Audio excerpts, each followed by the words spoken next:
Sevgi güzel hissi, sevgi başkadır. Bu sevgi dünyası şirin dünyadır. Ben de sevip birine aşık olmuşam.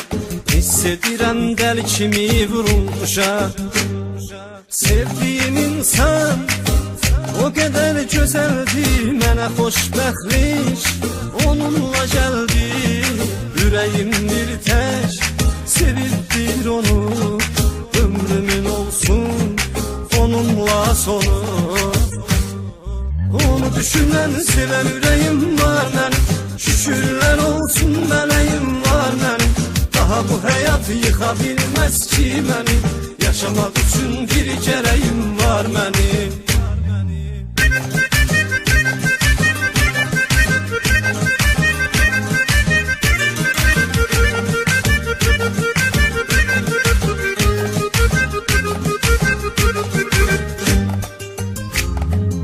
Güləndə mənim də gülür üzüm, nazı ilə oynamaqdı hər bir sözüm.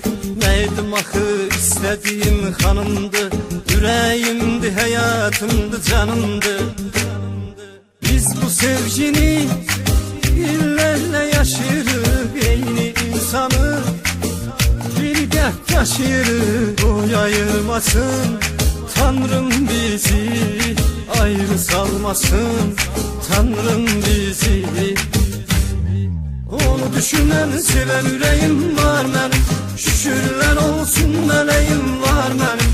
Daha bu hayatı yıkabilmez ki beni, yaşamak için bir gereğim var benim.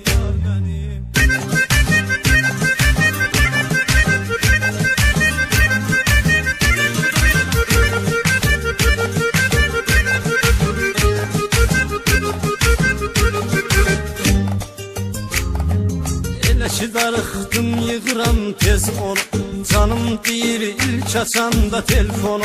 Nazımla oynayır qeydimə qalır, o da məni çox sevir, mənlə nəfəs alır. Mənim ona qarşı sevgimi sonsuz, o olmasa mən ölənəm onsuz. Mənim həyatımın mənasıdır o, gecə yuxularımın rüyasıdır o. Onu düşünen seven yüreğim var benim, şükürler olsun meleğim var benim. Daha bu hayatı yıkabilmez ki beni, yaşamak için bir gereğim var benim.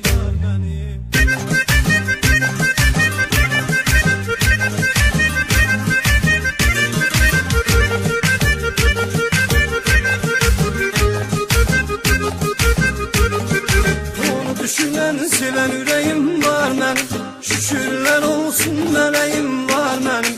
Daha bu hayatı yıkabilmez ki beni, yaşamak için bir gereğim var benim. Onu düşünen seven yüreğim var benim, şükürler olsun meleğim var benim. Daha bu hayatı yıkabilmez ki beni, yaşamak için bir gereğim var benim.